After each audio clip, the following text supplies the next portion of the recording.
Unforgiveness is this chain. You see how solid this chain is? I'm holding on to it. He's holding on to it. This chain is unforgiveness. Or like the Bible says, that if you have unforgiveness in your life, regardless of who's right or who's wrong, there are prayers that will not be answered.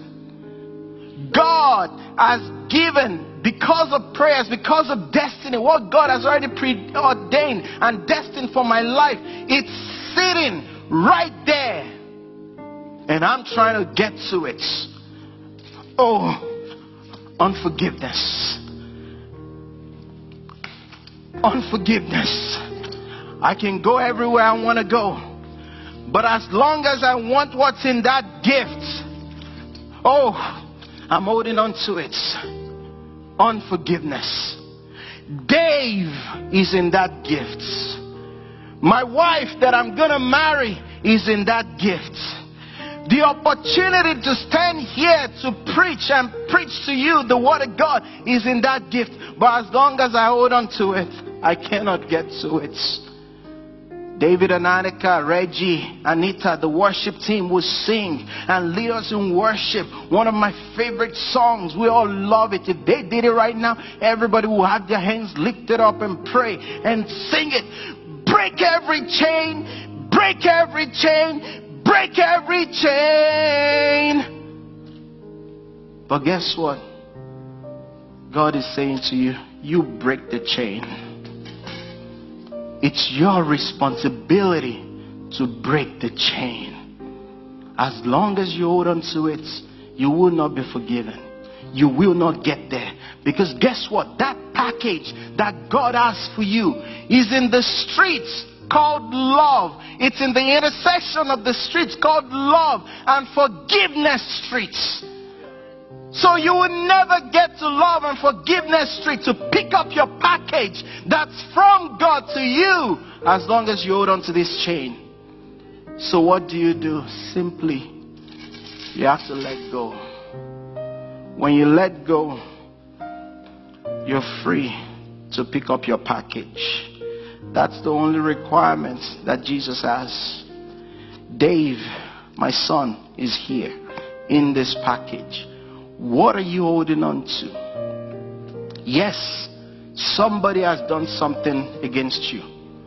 Because I want everything that God has for me. I don't want to get to heaven and find out that I could have had this much. I could have done this much for God. But all I was able to do was this much. Why? Because of unforgiveness. No, I don't want that. So you've got to let go. Forgive yourself. Forgive people in your life. Like I said, do not be conformed to this world. Don't do it the world's way, because the world's way is you've got to maintain your pride and your integrity.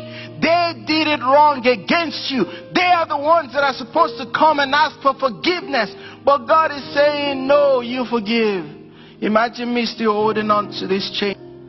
It says, forgive.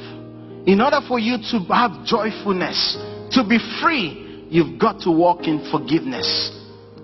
It's too expensive. We've got to be like Jesus, who while he was on the cross, that's our example. That's who we're called to emulate. That's what we're called to be like. While he was on the cross, being persecuted, being stoned, being speared, he said, Father, while he was still experiencing the pain, Father, forgive them, for they don't know what they're doing. Jesus, after he came back from the dead, you know the first thing he did? He had to forgive. Peter, his best friend, his closest associates, denied him 3 times. When they asked him, do you know him? He said, I don't even know that guy. I don't know who Jesus is. But when Jesus came from the dead, the first thing he said is, go and tell my disciple and Peter that, hey, I may not have the faith to make the blind to see. I may not have the faith to raise the dead, to make the lame to walk. But I have the love of God to forgive. The biggest power that anybody could ever possess is the ability to let go and forgive.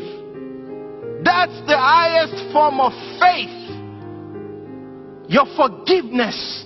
That the closest you can ever get to be like God is not to give somebody a car. It's not to give somebody a house. It is to forgive, because the greatest miracle that happened was on the cross when he said, Father, forgive them. The highlight of Jesus' walk on earth for three and a half years was not the fact that he raised Lazarus from the dead. Was not the fact that he made the woman that was bowed over to rise up. No, it's the fact that he forgave. You be like God. Love like God. Keep no record of wrongdoing like God. Forgive yourself. I'm telling you, there is someone here, if you would pick up the phone today and call that person that has wronged you, your father, your mother, whoever it is, I can bet you in less than 3 months, you're going to experience some miracles in your life. Things that you were not able to get before, suddenly, easily comes to you. It's all wrapped in unforgiveness. You've got to let go. That's what today is about. Let go. You break the chain. It's your responsibility. When you do what I'm telling you, children will return. Your relationship with your parents will return. Your relationship with your children will come back. With your whoever